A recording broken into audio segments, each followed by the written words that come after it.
And we're live. Hello, everyone out there on the internet. Welcome to the Swift Kick Show. We'll get started in just a minute as people kind of come into the room. But John and I have been reminiscing about conferences, technology conferences, and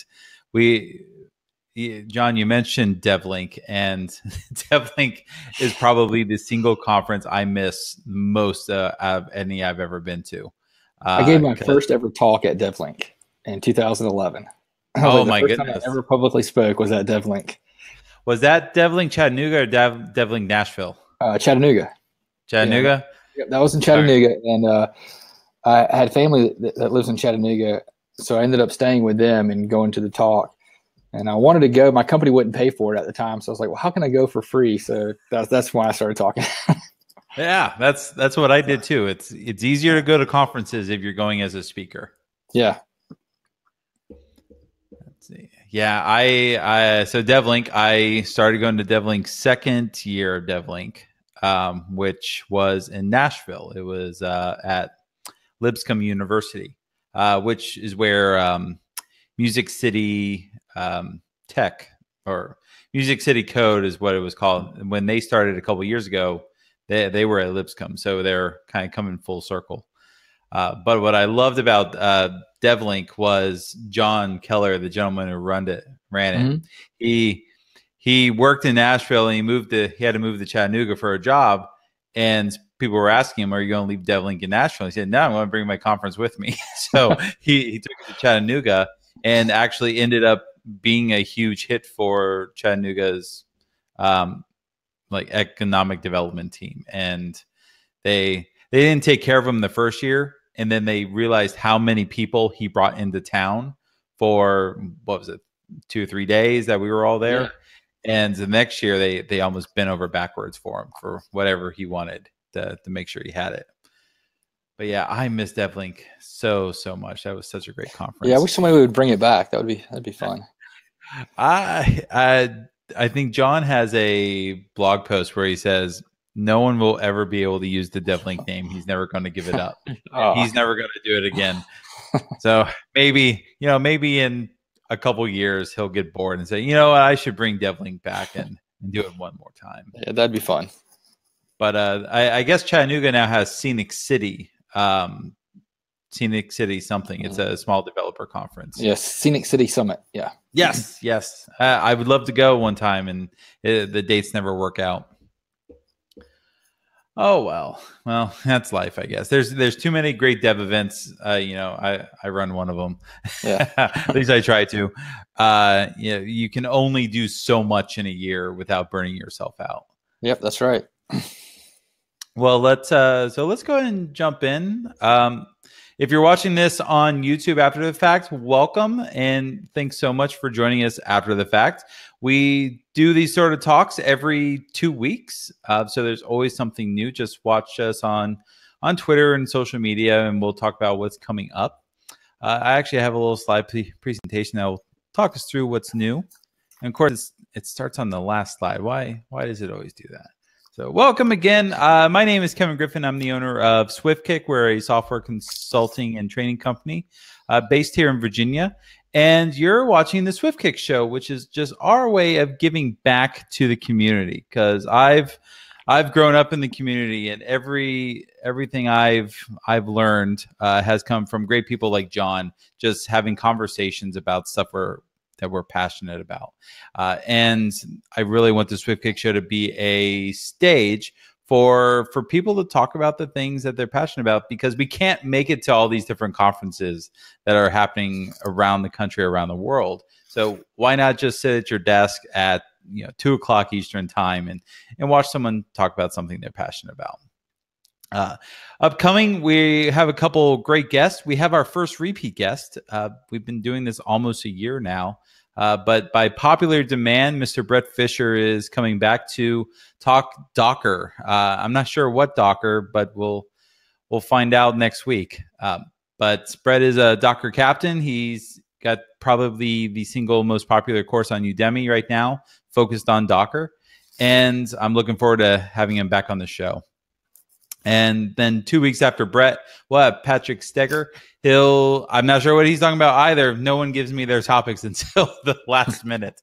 That's generally how these things go. So we'll see what Patrick's going to talk about at a later time. And if you're watching us live right now, you're going to get an email after the fact with all the upcoming shows. So you don't really have to play a guessing game. But with that, let's talk to John Rouda for a couple minutes before he gets into his talk on being a geek leader. So, John, how are you doing today? Feeling good? I'm good. Yeah.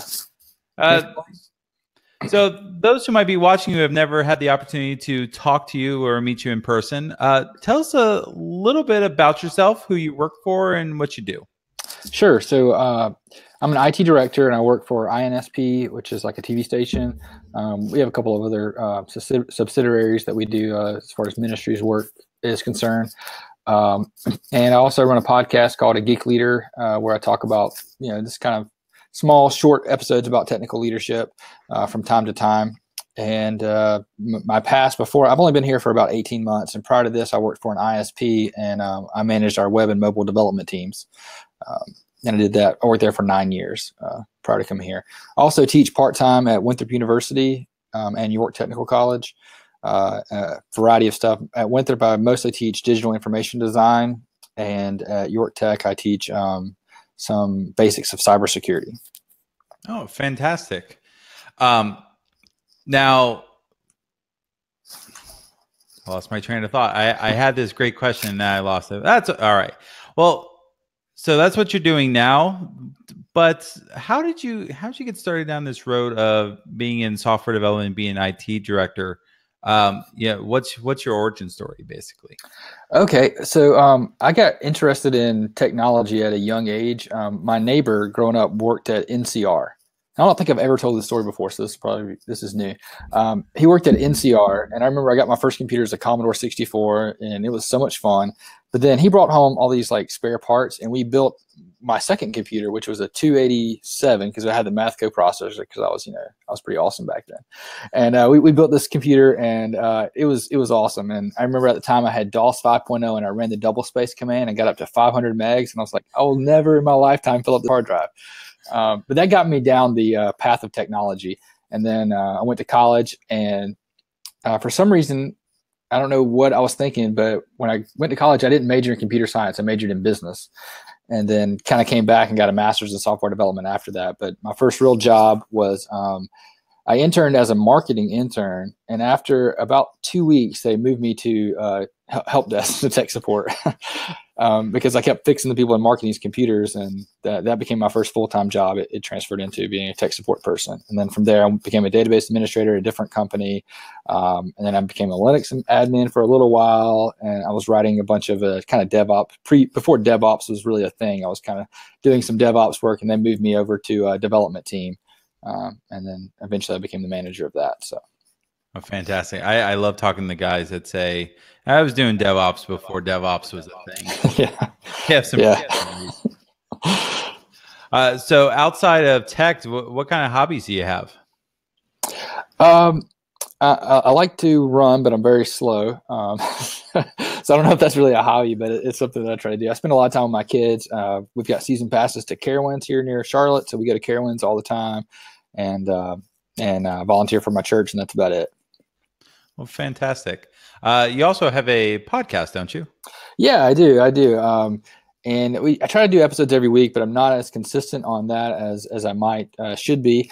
But yeah, I talk about technical leadership. Usually episodes are 15 to 20 minutes. And then every so often I'll bring a guest on and do a short interview just about their story on leadership and how they got into it. Mostly I want to teach people the things that I'm learning and that I'm struggling with, because that helps me reinforce my habits and holds me accountable. Yeah, I know that feeling all too well. So you're an IT director, but do you have a technical stack of choice that you like to work with? That's a good question.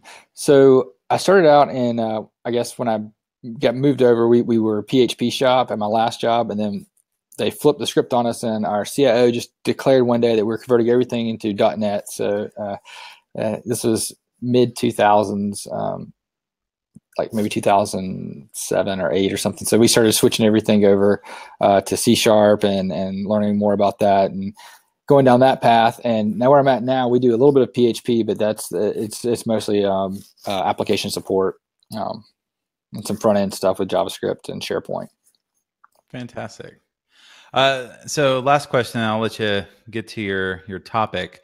So out of all the great technologies that we kind of have on the horizon, what do you think is the one big thing you see that excites you the most? Oh man. I really like the concept of machine learning. I'm on the side of, I don't call it AI. I don't like the term AI.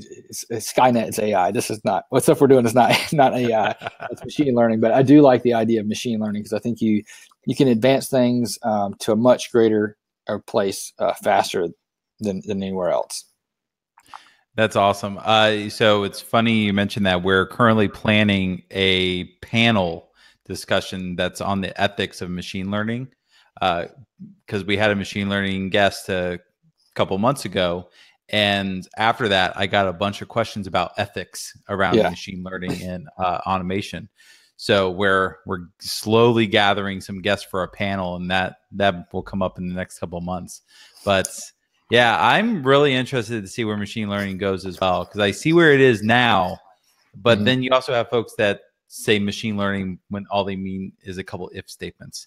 Yeah, they mean like a nested if statements. Decision tree basically is what a lot of people say machine learning is, but it's a lot more than that. Definitely. When I look at the path of technology and you think about, when I was a kid, we had Pong, and then when Mario came out, that was so big. And I'm going down the video game path, but now you look at it, it's almost indistinguishable from reality in some VR scenarios. And if you could apply machine learning to developing some of those, all the different things that are in the backgrounds of games and so on and so forth, you can get really far really fast. Definitely. Well, all right. Well, with that, I'm not going to take up any more of your time. I'm going to let you take the controls and go ahead and jump into your session. All right. I'm going to try to share my screen successfully, so we'll see how that goes. And if anyone out there has any questions, just put them in the chat. I will interrupt John wherever possible. If not, we'll just save Q&A for the very end. And I'm all for interruptions, so feel free to interrupt whenever. Can everybody see the screen okay? Yep, you're coming up great. All right, so I want to talk about being a geek leader. And part of this, I always like to start with my why. Why am I talking about leadership? Why is it important to me? And I can sum it up with three things, and those are my 3 kids. My kids mean more to me than pretty much anything. And the biggest reason why I want to talk about leadership is someday they're going to have jobs, hopefully in tech, but I'm not going to push them too hard. But they're going to have bosses, right? And I want their bosses to be good leaders, because I've worked for some good leaders and I've worked for some not so good leaders. And I don't want them to have to go through the things that I've had to go through with not so good leaders. So I want to do whatever I can to share the things that I'm learning about how to be a good leader, so that when they get to that point in their life, there's enough good leaders out there that it's easy for them to find one. So with that being said, I want to talk a little bit about some of the things that I've gone through when I had to think about this journey of being a leader. As I just mentioned just a second ago, I was on a development team, and then I got promoted to be their manager. And that's like taking someone who's really good at putting puzzles together and then telling them, hey, go manage people. But I don't know anything about people. Well, you figure it out. And that's kind of what happened. And I didn't know anything about people. And for probably a 2-year period, I had the worst turnover rate in our company. And that included the call center and everywhere else. I had people just leaving left and right. And at one point, a third of the people that were supposed to be reporting to me were empty chairs. And it was that way for about 2 years, where I would hire people for 6-month contracts and they would leave 3 months in. And I couldn't figure out why. And I kept wanting to say, well, that's because people make more money if they work for the banks versus working for our company. We don't pay enough, or people don't like the tools we're working with. They want the latest and greatest. And I had all these excuses. And then one day I had 2 6-month contract to hires turn in their notice on the same day. And I went to my boss at the time, and said, like, I don't know what to do. He's like, well, you probably should look at yourself. And I was just like, what? And I never really thought of it as being me. So I went and Googled why people quit their jobs. And the number one reason was because they don't quit their jobs, they quit their boss. And I kind of started realizing that I needed to look inside, and it's a me thing. It's a leadership thing. It's not the technologies that we're using. It's not the salaries. It's not the where our company's located and the fact that we didn't allow people to work from home. It was about their boss. And that was the reason why they were leaving. So how do I go about fixing that? So I started looking at what are some qualities of leadership and how do I get into that? And the number one thing that I found was that, I think leaders need to be world-class. They need to be good at the things that their people or they're trying to lead their people in. So I had to amp up some of my game when it came to development skills. I had to make sure that I was on top of things. Just because I was a manager didn't mean that I had to do less. It meant that I had to know more. And I had to be on top of that. Another thing is to take responsibility. Is that leaders have to, even if somebody else on their team throws the interception, the coach is the one that has to step up and say, it was my fault. It was my call. I made that call and take ownership of it. And that was one of the things that I struggled with when I got moved from being a developer to being a manager of the developers. I kept wanting to say, oh, well, so-and-so on my team, they wrote that module, or that was their bug, or somebody else in QA didn't look for it. I didn't say, you know what, I own this whole stack. And when somebody on my team messes up, I don't need to say their name. I need to say I messed up and take ownership of it. And once I started doing that, I started to build trust with the people around me. And once you have trust, you have a lot, and trust doesn't come from a title. It comes from what your actions, how you respond to things and the responsibility that you take. And another thing, this whole thing kind of kicked off with self-awareness. It was the fact that, and that's one reason I have Gary Vaynerchuk on here. So he always talks about the greatest asset that someone can have is being self-aware. And when it came to leadership, I wasn't self-aware enough to know that it was me that was causing problems. And I had to learn that. And it's really a tough skill to learn. I don't even know how to teach someone to be self-aware other than the fact that you need to talk to people and ask other people how they perceive you and how they see you, and find people that you can trust, that you can actually share that information with, that will openly share back with you, that aren't going to be afraid of how you respond to them. And that's tough sometimes to just sit and take it and not look like it's hurting your feelings to hear the bad things and not to retaliate or make excuses. But that's where self-awareness is key, because when you can see how other people see you, then you can improve and change things to make it better. Another thing that leaders do is they see the big picture. Many times we focus on the little things, and I'll give an example of my son. One time he was trying to put a straw into a juice box, and it was bending and it was messing up. It wasn't going in good, and he freaked out and just panicked and got all upset about this, not being able to get the straw into this juice box. And from his perspective, from his picture, this is the biggest problem in the world right now. Forget immigration, forget, Me Too, forget everything else. Putting the straw into this juice box is the most important thing in the world right now. And that's from his perspective. But from my perspective, go get another juice box. We got a whole drawer full of them in the refrigerator. It's not a big deal. Get another straw. We can cut it up and pour it in a cup. No problem. But we had different perspectives. And that's one thing that a leader needs to do, is understand that there's a bigger perspective. There's a bigger picture. And don't focus on that little problem and get upset about it, but think about the bigger picture. And that'll help you out when it comes to leadership. Leadership is a lot about relationships and not so much about the technology. Now, technology is important, but more so the relationships are important. And that's one of the things that I struggled with when I became a manager, is I was so focused on the technology that I wanted to make sure that the code was good. I wanted to inspect all the code. I wanted to do all the code reviews myself. I still wanted to write code. I wanted to get in there and get my hands dirty and try to be, a team player. But in doing so, I was neglecting the more important responsibility of building relationships with my team and with my peers and with those that my team work with, because that's the important role of a leader, is that you have those relationships and you are someone that they can come to and confide in and trust and share information with you so that you can improve the situation and move forward. I mentioned before that when you become a leader, it doesn't mean you get to do less. You have to do more. So you always have to give that extra 1% and go a little bit further than what you feel is necessary. In every relationship, you should give 51%. You should give 1% more than what you get back or expect to get back in all cases.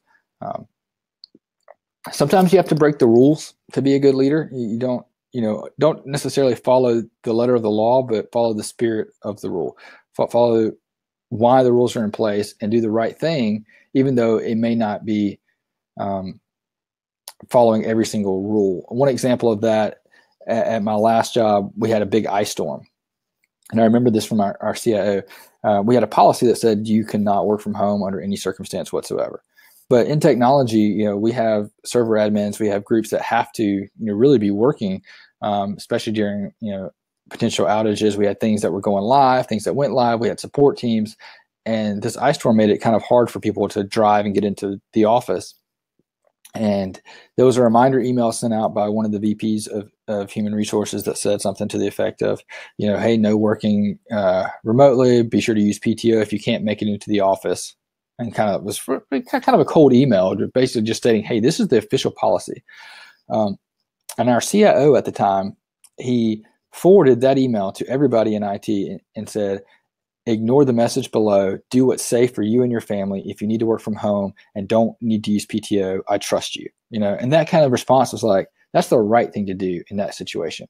He wasn't condoning, working from home all the time or breaking the rules all the time, but saying, hey, this is a special case and I understand that, and you do what's best and safe for you. Don't try to come to work if it's not safe just because, you have a job that you need to do. And I thought that was the right thing to do when it came to breaking the rules. Leaders need to cooperate. Sometimes you have to, put on the smile and be extra nice and cooperate with those around you, even if you don't like them, because that's the right thing to do for the company. That's the right thing to do for your team, is to cooperate. If you don't cooperate with people and you create these bad, vibes with other groups, it could affect those that report to you. Leaders don't whine, they don't complain, and they don't make excuses. You just get the job done. No one respects a boss or trusts a boss that just complains and whines all the time. They have a negative attitude. You got to have that positive attitude and realize that you can move forward, and don't make excuses for other people. If you're the leader, it's always your fault.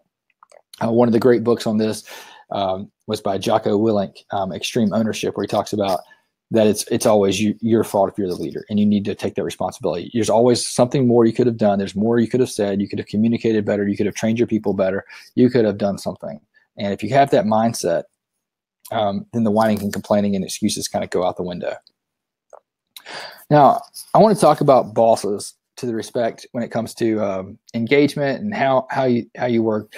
And I think my problem when I first became a manager was that I was this ignoring boss. I just kind of let people do their own thing, because I thought, I don't want to be a micromanager. I want to allow my team to do what they need to do to get their job done. So I'm just going to leave them alone. I just kind of ignored them and just let them do whatever.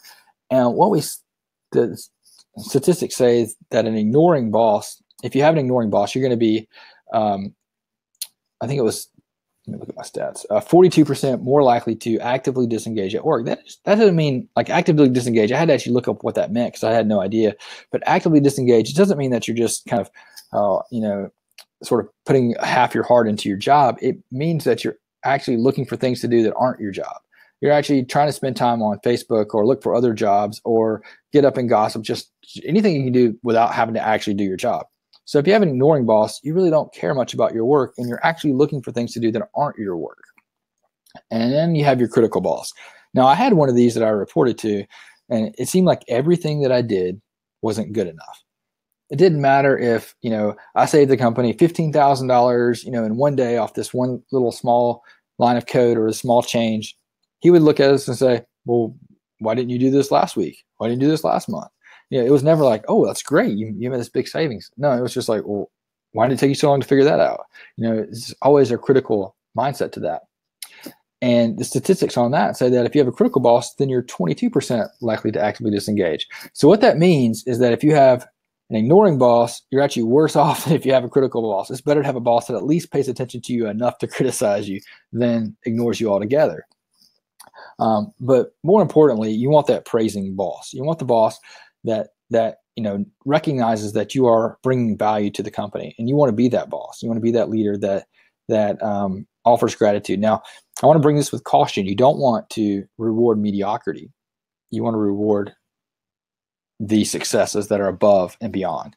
And the statistics here say that if a boss praises 1 out of 10 successes that their employees have, then they're less than 1% likely to actively disengage at work. So that means you don't have to praise everything. Just do 1 out of 10. That's all you got to do. 10%. We can all do 10%. And I try to focus on the things that aren't mediocre, the things that are extraordinary, that are extra, that are more than their job title says they should do. Those are the things that I focus on and I thank people for. If they stay after for something when they didn't need to or didn't have to, just because they wanted to get something done, wanted to help out, I praise those things. If they win Employee of the Month, I praise those things. The things I don't praise is just because you stayed in the same role that you were for the last 5 years and you haven't promoted yourself, you haven't moved forward. That's mediocre to me. And I'm not going to celebrate that as much, but I will celebrate the larger things, the larger successes. All right. Another thing that a leader does is they communicate successfully. And that's another struggle that I had, is I didn't know how to communicate properly. And I still struggle with that from time to time. Sometimes I'll send an email when it's better to do a face-to-face talk. And I want to talk a little bit about some practical things that you can do to improve your communication skills and some of the rules that I've kind of put in place for myself to try to help me out when I'm doing that. And big part of it is, when do I send a Slack message or an email or a text message, and when do I actually talk to someone face-to-face or over the phone or through a video conference or Zoom or something like that. So one of the things that I've decided is, if it's an emotional question, if someone says, how does this look to you? And they want, your opinion on something, not a factual thing, that's something that I would want to communicate either face-to-face or over the phone. But if it's a factual, they want just an answer, that's a Slack message, that's an email. Okay. Another thing that I've come up with is doing this thing called a same-day summary. Now, I didn't create this, but it's something I started using. And what that is, if you ever go to a meeting, and a good meeting facilitator is going to take notes, have an agenda, and all those good things. But one of the things that I found that a lot of people didn't do is they didn't recap what happened in the meeting and share it with those that were in attendance. So the same-day summary is just a really short, bulleted list of things that occurred during the meeting. So-and-so is taking responsibility for this. What are the action items for the meeting? And that way you never have to rediscuss the things that you talked about in that meeting. When you create a same-day summary, you should immediately respond to everyone that came to the meeting the same-day summary and the things that you've listed out there. All right, when it comes to email, I have some pretty weird rules that I've kind of come up with for myself on email. One thing with email, I try to keep all the content that is important within an email under 4 sentences. That's my rule of 4. And one of the reasons why I want them to be under 4 sentences is because I found personally, I space out after I read about 4 sentences unless it's very interesting or very important, and I may skim the rest of it and not get the big picture. So I want my emails to be concise enough and written well enough so that I encapsulate the point that I'm trying to make within 4 sentences. If it's going to be longer than 4 sentences, I like to make a phone call and then follow up with an email. Or send the email that's longer than 4 sentences and then call to make sure that they understood what was in that email. Because I found that whenever I send long emails or I read long emails, I miss the point. I missed the most important part of the email. I overlooked it, or I didn't include it in the right way in the email. Another problem with email is we can't interpret tone. It's hard to tell what the tone of the person is writing versus how they're talking. Some people can say things in email and you read it and you say, wow, that guy's a jerk. But if you heard him say that on the phone, you'd say, oh, that's a funny guy. That tone is different. Another thing that I have with email and Slack is if the messages are going back and forth 4 or 5 times back and forth and you're not getting, don't seem to be getting anywhere, that's the time you need to have a phone call or get up and walk over and just say, hey, how's it going, and talk to them. Another thing that I noticed is that I get a lot of emails. I'm sure you guys get tons and tons of email. And what I found is that I can reduce the amount of email that I get is, instead of hitting reply and typing in a short message, if I pick up the phone and say, hey, this is John, and I say, hey, what do you need? And I say, I'm just replying to your email. And they get a little confused, but then you say, look, I just wanted to get to the bottom of this and talk it through. And I even did that a couple times this week where somebody sent me a few questions in email and I just called them to answer it instead of replying to their email. Now, some people say, well, I want a paper trail. Well, just call them, talk it through, and then say, hey, just to sum up, just to confirm what we talked about over the phone, blah, blah, blah, blah. There's your paper trail. You can do that, and it'll save you from having to get those responses back and forth and say, what did you mean about this? And what did you mean about that? And spending all your time buried in your inbox. Just, use the phone. It works better. It's easier. It's faster from time to time. All right, I want to talk about something when it comes to communication that I learned from Ash Beckham. She gave a TED Talk a while back about how to have that difficult conversation. And if you're ever in leadership or management, you have to have difficult conversations with your team, whether it's about violating a company rule, whether it's they're not getting their job done the way that they should or the way you think they should, or whatever it is. You have to have that difficult conversation. And one of the things that I do before I ever have a one-on-one or difficult conversation, before every one of my one-on-ones, I schedule about 15 minutes of time. I call it my empathy time because I'm not a very empathetic person. I need to work on that area. So I spend that time right before the one-on-one thinking about the person that I'm going to have this one-on-one with. So I would think, what is this guy? What's his life like outside of work? How many kids does he have? And I focus on, their family. I focus on, imagine what it was like this morning before they came to work. And I try to imagine, do they have to drop their kids off at school? Was traffic going to be heavy? Was it raining outside? Or is it freezing cold? Is it hot? And then I think about what projects they have when they came into the office this morning. What are they currently working on? And I look through the list that I have on our Trello board. I kind of see all the things that they're working on, or I pull up Jira and I look at the things that they have there, look at the tickets, and I kind of see, okay, here's what this person is going through today. This is how they feel. I try to think, imagine that I'm that person before I have this one-on-one or this difficult conversation, so that when I come in there, I have a better way of communicating and I understand where they're coming from whenever they respond a little bit better. Okay, but Ash Beckham said there's 3 things that you need to think about whenever you're having that difficult conversation. Number 1 is be authentic. Be real, be true, be genuine. Don't just come out here all fluffy and fake and try to be this super nice guy when you're not. If you're, a cut to the chase guy, be that cut to the chase guy. If you do have small talk all the time, open up with small talk. Be authentic, be yourself, be genuine. Number 2 is be direct. Whenever you have to say something difficult or have that difficult conversation, it's most likely not going to be a surprise. Usually the person that you're talking to knows why why we're having this talk. They understand the purpose of what's going on. They're not stupid. People aren't as dumb as we think they are. They like to play dumb because it's easier. But be direct, rip the Band-Aid off, just go straight to the point. And then lastly, be unapologetic. Nothing comes across worse than a leader that says, I'm really sorry that I have to tell you this bad news, or I'm really sorry that you're not, doing as good of a job, or that I have to tell you that you're not. Don't be apologetic. Just go in there and say, hey, look, here's the facts. Here's where you're at. Here's where you should be. Here's how we're going to get there. And let's get there. Let's not apologize for the current situation of the way things are. Just explain the situation, explain what needs to be done and how to get there and move forward. All right. So what got me started on this whole leadership thing and being bad at management was the whole concept of management. So I Googled and did some searching on management and found out that management is actually a technology that was employed. It was created by people. It wasn't something that just always existed.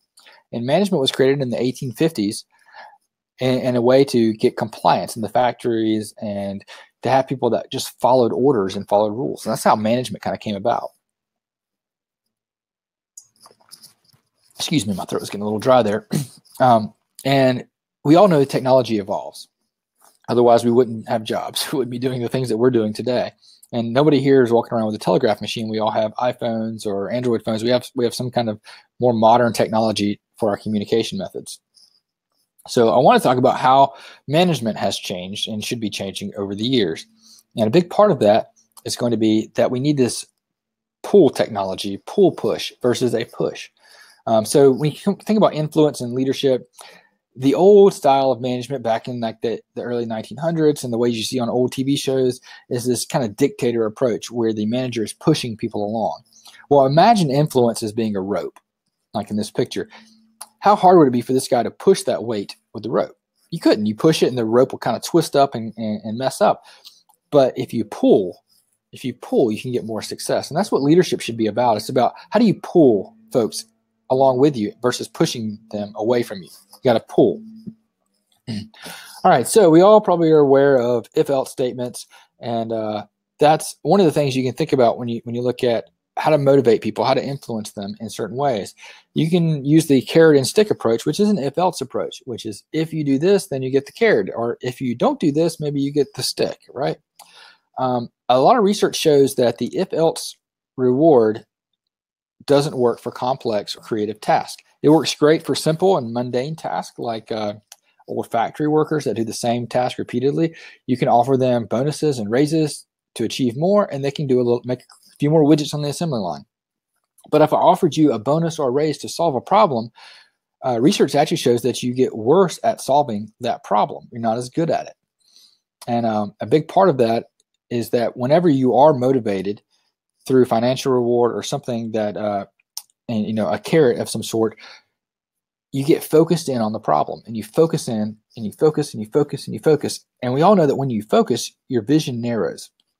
Whenever you're trying to solve something, you're trying to perform a creative task of creating a solution to some kind of problem that didn't exist before, or doing something that may be innovative and outside the norm, you don't need to be focusing in at the problem. You need to be looking at the margins for the solutions that may be off center.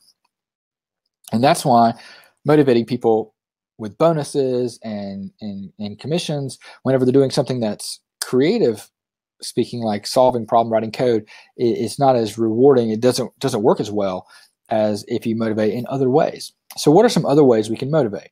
Well, number one, money is a motivator. We all know that.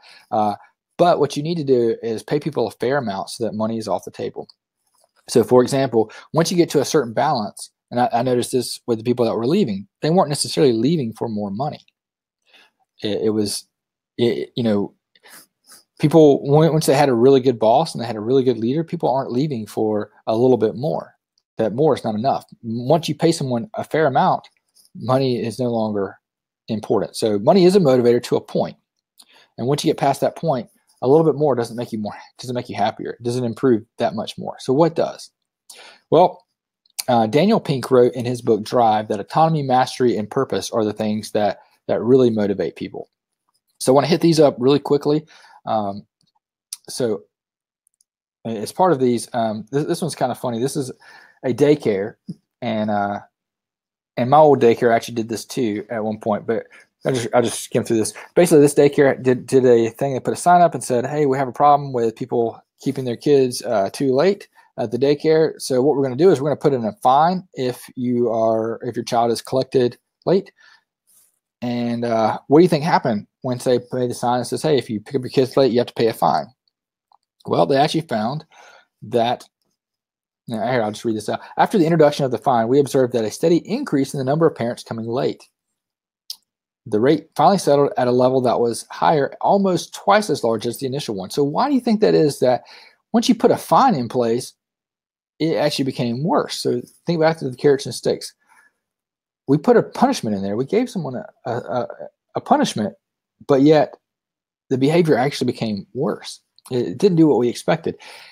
And what happens there is once you offer someone the ability to pay a fine, then you actually made it okay.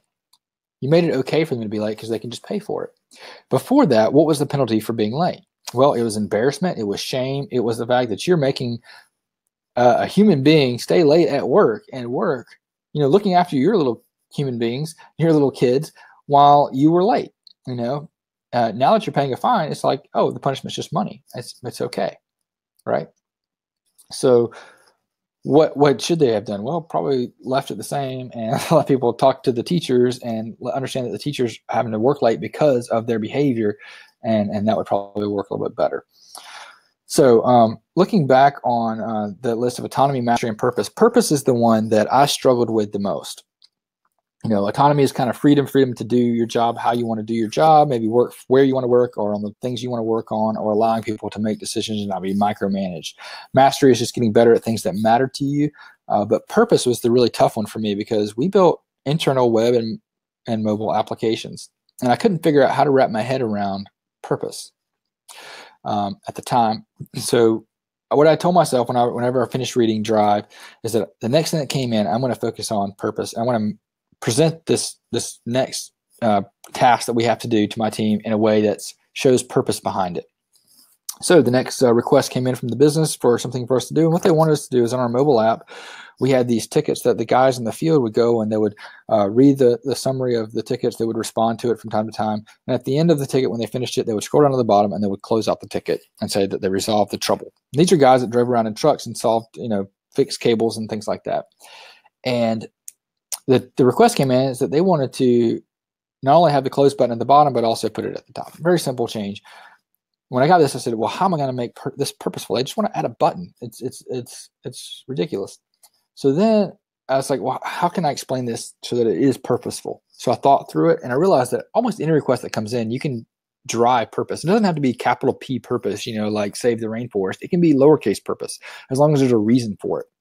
But the purpose that I came up with was, at the time we had about 120 trucks, guys using this app in the field, and they were all doing about a dozen tickets a day, and they had to scroll through those tickets to close them out. And many times what they did is they waited till the end of the day and closed all their tickets at once, which meant that they had to open the ticket, scroll, close it out, open the next ticket, scroll, close it out. Yeah, it took them maybe, let's say, 30 seconds to ticket, an extra 6 minutes to scroll through the tickets, right? But if you have 120 guys wasting 6 minutes at the end of the day when they could be going home and visiting with their family, spending time with their kids, and you can present it that way, that if we can save these guys, just 5 or 6 minutes at the end of the day so they can go home a little bit earlier and spend time with their families, that adds purpose to that button, that silly little button that we can put on there. Another really good example of purpose comes from a guy named Doug Dietz, and his idea that he wanted to take a field trip to see the things that he does. And Doug actually designs MRI machines. And if any of you guys have had an MRI, I've had one on my ACL, I've had one on my shoulder at one point. They're boring things. You have to get in this machine, you slide through this tube, and you have to be still. It's kind of claustrophobic, and you hear this loud da-da-da-da-da noise, and they're all like taking care, while they're taking pictures of your body.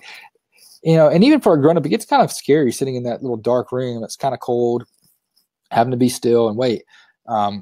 So Doug went out and he wanted to view his MRI machines. Excuse me. And he went to a pediatric hospital to watch children go through getting an MRI. And what he discovered was that more than half the patients had to be sedated before they could go into the MRI machine because they were terrified of it. Now, granted, these are kids, but Doug was kind of mortified by what he was seeing with these MRI machines and the fact that he created this thing that kids are scared of. So you imagine that they're a parent bringing their kid in who's injured or sick and they need to get checked out. And, the parents probably already going through a lot with their kid being hurt and, feeling sad for the kid. But not only that, we have to knock your kid out with some drugs before we put them in there. The parents probably freaking out. So Doug said, well, how can we make this better? Now we have a purpose for doing something different. So what Doug did is he actually took a machine like this one on the left and turned it into something that was more inviting for children. Now, these things, they had music that played. Some of these had scents that would go through, so you'd smell something that were fun. And what they've discovered is by changing the MRI machine, as far as just the way it looked, just the aesthetics of it, reduced the number of patients that had to be sedated from 50% to less than 10%. And many times the children were actually kind of excited when they came in the room and saw this cool thing. They thought, oh, wow, I get to sit on a spaceship, or I get to go under the sea, and they had this imaginary kind of game that they were playing, and they were all willing to kind of go through this. It's kind of a cool thing. And that's how purpose can change something so simple, but have, tremendous effects. So I want to talk a little bit, shift gears a little bit and talk about the biology of leadership. So a lot of people don't really talk about biology when it comes to leadership. They talk about psychology, but I think there's some physical things going on here. And I want to talk about EDSO. So EDSO is endorphins, dopamine, serotonin, and oxytocin. These are the chemicals in your brain, also known as the kind of happy chemicals, or the chemicals that motivate us to do things in certain ways. So endorphins are the chemical that you get if you go and run. You ever heard of runner's high? I like to run slowly and poorly, but you get this thing called runner's high, where your brain releases these endorphins and it makes you feel good for a period of time. And what that's doing is it's masking the pain of you actually working out your muscles. Because when you work out your muscles, if you go to the gym and you work out, you're actually tearing the fibers of your muscle. And then when they heal, it kind of makes you stronger. And the endorphins will help mask that pain so that you can do it more and more. So this is something that, we kind of evolved to have over time so that we would be encouraged to exercise those muscles. So we'd be encouraged to go out and find food and so on and so forth. Dopamine is that other chemical that comes in your brain whenever you achieve something and you ever knock something off your to-do list. I love the reminders app on my iPhone. I use it for a grocery list. I use it for anything. I put it on it's my to-do list. Okay. And I like dopamine so much that I'll go to the grocery store and I want to buy something and it's not on my to-do list, I'll actually type it in my to-do list and check it off just so I get the little hit of dopamine, just because it makes me feel good to check things off that list. I use a personal Trello board at home for all of our tasks that I have to do around the house, just so I can check things off. Makes me feel good to move things to that done column. That's the dopamine that we get. We were kind of got that idea and that mindset of dopamine. People, scientists think that kind of evolved in a way so that we would want to achieve, we would want to go out and gather food. We would feel good about finding things that we were looking for, being a gatherer. We would feel good about getting that food, because if we waited until we were starving to go out and look for it, we wouldn't have the energy to complete it. So we would be motivated to go find things even if we didn't necessarily need it. Next up is serotonin. And a lot of times this is called the leadership chemical by some people. And this is the status chemical. This is that chemical that you get, it gives you a sense of pride for achieving something that was above and beyond. But the cool thing about serotonin is, if I walk across the stage to get a diploma or graduation, I get this rush of serotonin of pride. But what's really cool is that anybody that helped me along the way, or that was there that was proud of me, they also get a rush of serotonin as well. So it's kind of one of those chemicals that works together to help build a bond. And if you look at football teams, when they win the Super Bowl, they always did it for the coach. They did it for their leader, right? It's never a selfish thing. I didn't do it for myself. I did it for the team. We did it for the greater good. And that's serotonin coming out. And when you can express people and you can be proud of people, that makes you feel better as a person, but also makes them feel better as well. And that's where serotonin comes in. And the last up is oxytocin. Oxytocin is a chemical that it comes away when you give a handshake. Some people call it the love chemical, where you feel happiness towards one another. Oxytocin can be created whenever you do nice things for people, whenever you serve people, whenever you donate your time and energy. That's when oxytocin can be released. And oxytocin is really cool because it actually is it works in conjunction with dopamine in certain ways. So we talked about dopamine as being that thing that makes you feel good when you check things off the to-do list. Dopamine is highly addictive. It's why I have to put things on my to-do list to check them off. Dopamine is also produced whenever we gamble and we win. It's also produced whenever we drink alcohol, whenever we smoke cigarettes. It's an addictive chemical that comes into our body. And the cool thing is that oxytocin will actually reduce the addiction behavior within our dopamine. So they work together in a way that when you increase your dopamine, but also increase your oxytocin, you don't have that addictive side effect, which is kind of a neat thing. So they can kind of work together. And I believe that whenever you have a good leader, then a lot of these things kind of play hand in hand with motivation and moving, pulling people forward versus pushing behind. Now, there's one more brain chemical that I kind of want to mention that I didn't talk about before, and that is a cortisol. So when we're thinking about cortisol, a lot of people know of it as being the stress chemical. And I want to talk a little bit about how leaders can help with this chemical. So cortisol kind of developed in us and all mammals to help us whenever we encounter fear. And we've all seen those documentaries with gazelles that one of them hears something, he perks up and he kind of looks ahead and he's like, what was that? And then the other gazelle kind of looks over and they all get all tense. They all get freaked out. And then one of them sees a lion and they all run away and they're all saved. And that's cortisol, because cortisol heightens your senses. It makes you hyper aware of certain things. It makes your heart rate increase. But it also has some negative side effects. Whenever you have a lot of cortisol in your body, whenever you're in a high stressful situation, your immune system weakens out because your body's got to take that energy from somewhere. And at that moment, you don't necessarily need your immune system for your senses to be heightened. It takes away from your growth. It reduces certain growth during that time. So your body doesn't grow as many new cells as it could. And those are some of the things that cortisol affects. And our bodies are designed to have a rush of cortisol for a period of time, and then it evacuate and us not be stressed. We're not meant to be in a highly stressful situation all the time, just to have a small bit of stress and then be back out of it. And what happens in our job situation, if we're living in fear and we have a leader or a boss that leads by fear and gives us this direction of fear versus rewarding and positiveness, we have that slow drip of cortisol, just constantly drip, drip, drip in our system. And that drip of cortisol is slowly killing us. It's slowly affecting us all. And no wonder that heart disease is up and diabetes is up. Now, granted, we do have processed foods that affects that, but I also believe that our leaders affect that too. And when you have that fear at work and you're constantly afraid of doing anything, you're not going to be creative. You're not going to move forward. You're not going to try things that are innovative and step out of the box. You have to have a leader that respects you and will allow you to fail from time to time.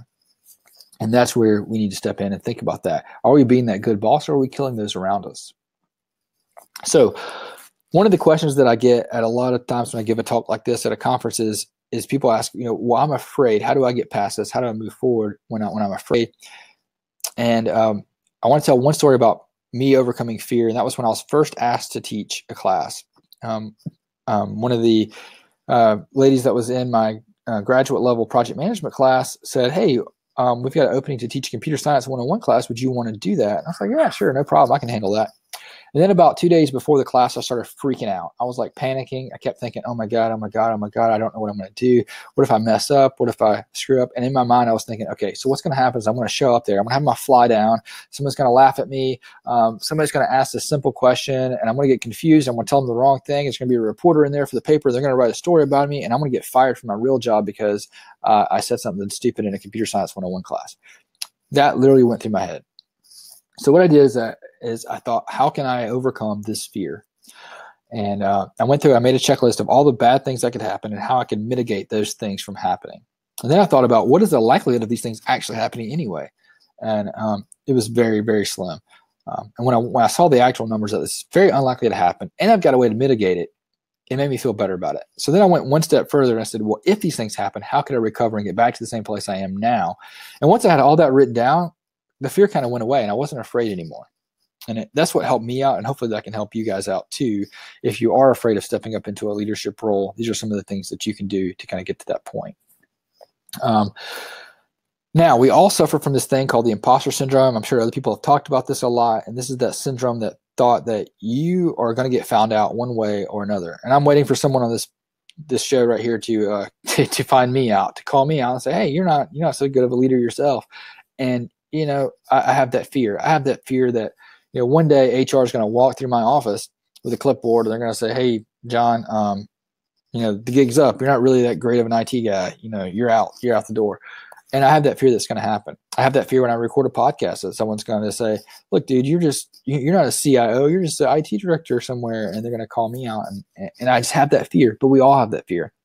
And one of the things that helps me overcome this idea of imposter syndrome is there's not a single musician who is a musician today that was a musician when they started writing music, right? There's not a single author out there that was an author when they started writing. They had to write their first book somewhere. There's not a single leader somewhere that didn't start somewhere, that didn't lead to begin with.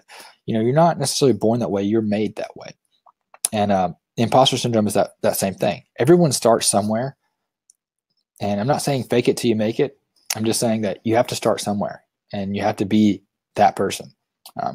And that's kind of how I get over the imposter syndrome. I always think about the author and I think, until I wrote a first book, I wasn't an author, right?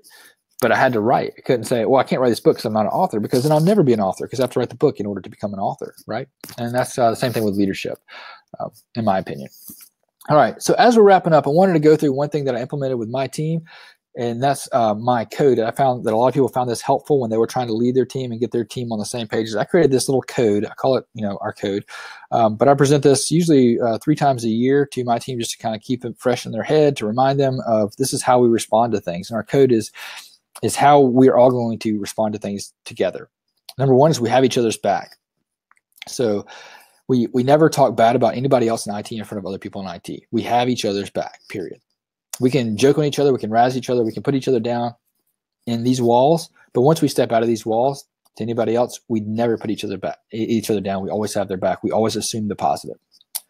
We choose people over process, kind of a Scrum thing, but also we just because we have rules, we have policies in place, we need to choose the person over the policy and over the process.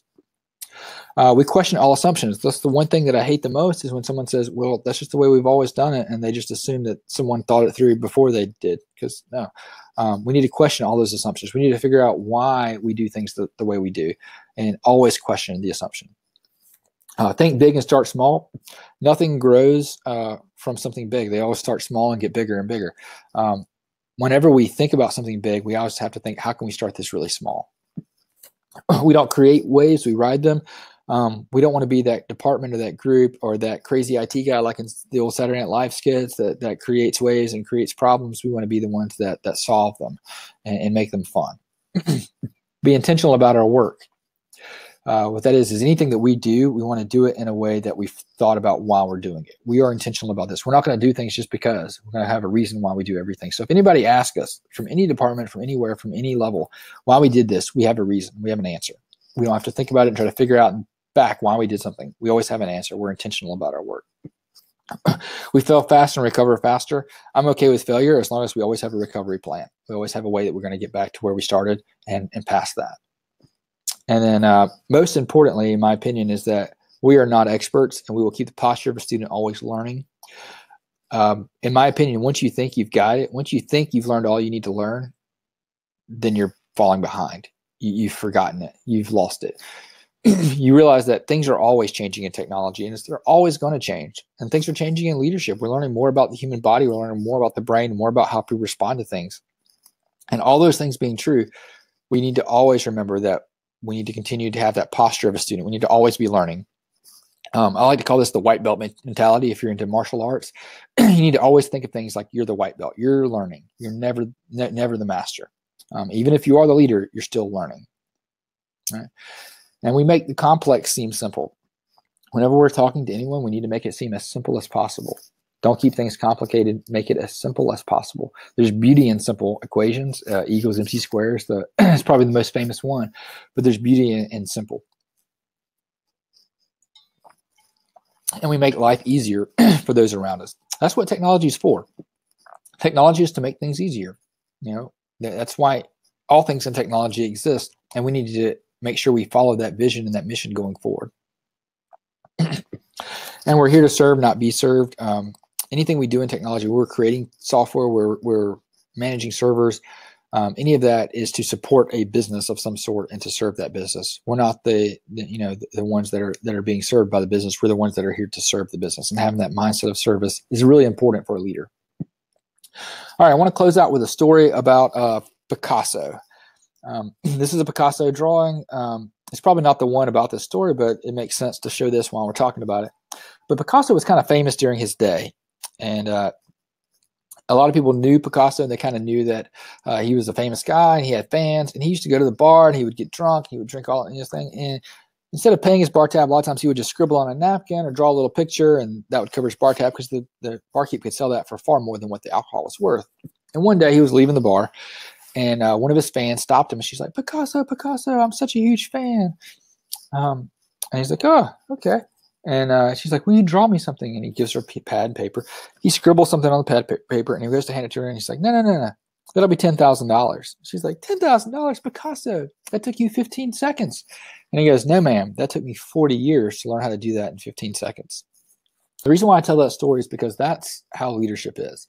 A lot of times you'll see this great manager, this great leader that you'll look up to, and you'll think, wow, if only I could communicate like them. If only I could, influence people the way they do. But they had to learn how to do that. It wasn't so simple. It may seem simple now, but they've had 20 years of experience building up to that. And leadership's the same way. You have to build up to that experience. And with that being said, that's going to close out my talk. And hopefully there's some questions. And if there's not, you're welcome to reach out to me at on my email or Twitter. I'm at John Rouda. And my website is ageekleader.com or johnrouda.com, where you can find out more about and, I'm going to turn off my sharing and come back and see if there's any questions. Not really any questions during the talk. Not much chatter at all. That's usually how things go. People just listen, and so we'll give it a minute for questions. Well, Kevin, do you have any questions? I don't have any questions. I really enjoyed that. It was a really good talk. It's funny. It's one of those I've heard from numerous people I've had hallway conversations with where they go in as a technical role and then they get promoted to manager or Oh. to some sort of leadership form. And it's kind of what you were touching on. You're learning a different skill set Yeah. all together. And some people are really good at it. Some people are not so good at it at all. Yeah, and sometimes you have to learn. I mean, I don't think just because you're not good at it to start with. I wasn't good at it for a while until I was intentional about trying to learn to be good at it. Yeah, we do. All right, we have one question from Dylan. What was the most difficult challenge during your journey of becoming a better leader, and how did you overcome it? Oh, that's good. I think I'm still trying to overcome it, and that's probably empathy, and that's seeing people for the things that they're going through and trying to see things from their perspective. It took me a long time to learn that people see things differently than I do. Believe it or not, everybody has a different lens that they view the world through. And I used to think that everybody saw things the way I did. So I would see things that was dumb, and I would say, "Gosh, that's so dumb." And I didn't realize that I was hurting people's feelings by saying that. I didn't realize by saying, "Oh, why did you write that code like a moron? Why don't you do it the right way?" I didn't realize those were mean things to say, and I had to learn empathy and learn that actually from their perspective, this probably is the best that the way that they could do it. And then I started realizing that what? Not only am I not being empathetic, but sometimes I'm actually wrong, and they're doing it better than I am, and they surprised me in how they did things. And when I started seeing things from that picture, it made me a little bit nicer and a little bit more understanding. So that was probably the one I'm working on right now the most. And I'd say when I first began, it was the concept of stepping back and letting people do it the way that they want to do it, because I always thought I had the best way. And then what I found is when I let people kind of take their own realms, the reins, and do it their own way, that every now and then they would surprise me and they would do it way better than I would have done it to begin with. I don't know how many times I've been in a code review and go, what are you thinking? That code. Yeah. Been there, done that. More than I would like to admit. Yep. I've always found when I run into those situations, it's good to say, all right, talk me through your thought process. So I can get a better glimpse of what you were thinking. So instead of asking the question, what were you thinking? Ask it a different way. Like, well, what were you thinking when you were writing this code? It's like you can ask the exact same question, just in a different way. Yes. And get a better result from it. Because it's like you said, you might learn something as you go. And I don't know how many times I've done that with people on my teams, where I've said, what were you thinking as you were walking through this? I'm just trying to understand. Mm-hmm. And then they walk through it, and it could still be the dumbest thing you've ever heard. But now you have a little bit of understanding of it. You have a frame to look through it. Yeah. And it's like offering constructive feedback other than that's wrong, go do it again. Mm-hmm. Being, well, why didn't you just go do this over here? That would have been a fraction of the effort and complexity. Why didn't you just do that? And usually it's just, oh, I didn't know I could do that. Yeah. It's everyone's learning every single day. So don't think that everyone's an expert on everything on day one. Right. So that's why we're called teams, right? We're all in it together. So. Mm-hmm. Well, fantastic. Well, I don't see any other questions coming through. So we'll go ahead and Dylan's back again. Do you think it's necessary to be an expert developer to lead a team of developers, or do you think people should be hired as managers and leaders based off their leadership skills? Okay, so should a tech person go into leadership, or should you get someone that's kind of trained in leadership from the beginning? I think both can work, and I'll give you an example. So we started doing mobile development. I had never built a mobile app, right? I didn't know a whole lot about mobile development, but I felt like I had to learn some about it in order to lead the team. I had to be able to at least understand the pains that go through that process in order to lead that team, in my opinion. So I think you can be trained in leadership and manage a tech team as long as you at least understand the basics. You don't have to be an expert developer, but you probably need to be able to write some code of some sort. I don't think you have to be an expert by any stretch of the imagination, but you have to at least know the terms, understand the process, so that you can speak their language. Otherwise, you're going to have a communication gap. If you don't know the words that they're saying and you don't understand the true emotions that come behind those words, you're not going to be able to lead that team effectively, in my opinion. Yep. It's the same lesson we've learned with consulting clients. We go in, and if we spec out $50,000 worth of work, we're trying to explain to non-technical people why it's going to cost so much money, and they don't have the background to understand it. Right. But to our more technical clients, if I go in and say it's going to be this much money and these are reasons why it's going to take so long, they have that empathy. They know it's like, oh, that sounds reasonable. So yep. Yeah, that it helps tremendously have a little bit of understanding. All right, well, we'll go ahead and cut it off there. Again, John, thank you so much for joining us today. And thank you to everyone who attended live. And thank you to everyone who watches this after the fact, non-live. And if you have any questions at all, just leave a comment wherever you see this. And we'll, so if you're on YouTube, you can leave a comment. I'll go grab John and have him come respond. So again, thank you, John, and everyone have a great rest of your day. All right. Thanks, guys. All right.